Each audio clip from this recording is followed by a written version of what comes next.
Update: my aunt stole my fiancé for her daughter, but now everyone's crying because I took away their trust fund and then they realized my ex was a loser. Part 2.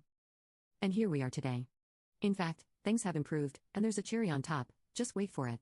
That phase was really dark and long. It's not that I haven't gone through a breakup before, but this one was horrible because he was my fiancé. My mom came by for a week, and it helped to have her by my side. However, I felt sick the moment she left. I had been with Ron for so many years that every place reminded me of him, which was reason enough to leave the city. I applied for jobs in the UK and got a very promising one in Leeds. I packed up and left. A professional tip from me: if anyone is struggling to move on after a difficult past, nothing heals better and faster than a change of scenery, only if your situation allows it. I understand that not everyone has the opportunity to move so easily. Anyway, moving away made me feel like I had been reborn. I was surprised at how quickly I managed to get over it. Things took a better turn a few days ago when my mom called and asked if Ron was unemployed. I told her yes, he was.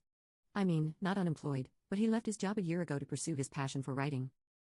Oh, something interesting: Ron wanted to be a writer and wrote here and there, but he wasn't making much progress with his full-time job.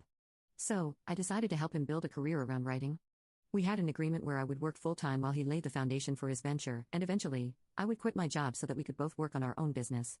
Yeah, but he messed it up. My mom laughed so much when I told her these details. She said that my aunt came to see her the other day and shouted, "Why didn't you tell me that Ron was a bum?" My mom was confused because, as far as she knew, he worked and was quite well off financially. My mom said she had no idea about this. My aunt told my mom that Ron insisted that Lucia take an accelerated course that would get her a better paying job so she could cover household expenses for both of them. He wanted to execute that plan with Lucia. What he didn't know was that my aunt married him to Lucia so they could both live off her income. Well, the joke is on them. The last I heard, Lucia was working part-time as a receptionist at a restaurant making table reservations. I'm not sure if they can both live off a receptionist's income. It may sound dismissive to look down on Lucia's profession.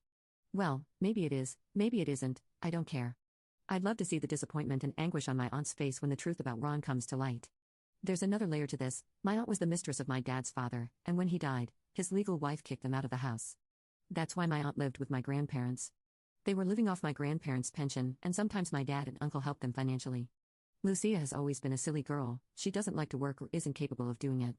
She failed high school twice and eventually dropped out. That receptionist job she got was also thanks to my uncle, who recommended her to a friend's restaurant. Nowadays, even a receptionist job requires a high school diploma. If you think poetic justice has been served, not yet.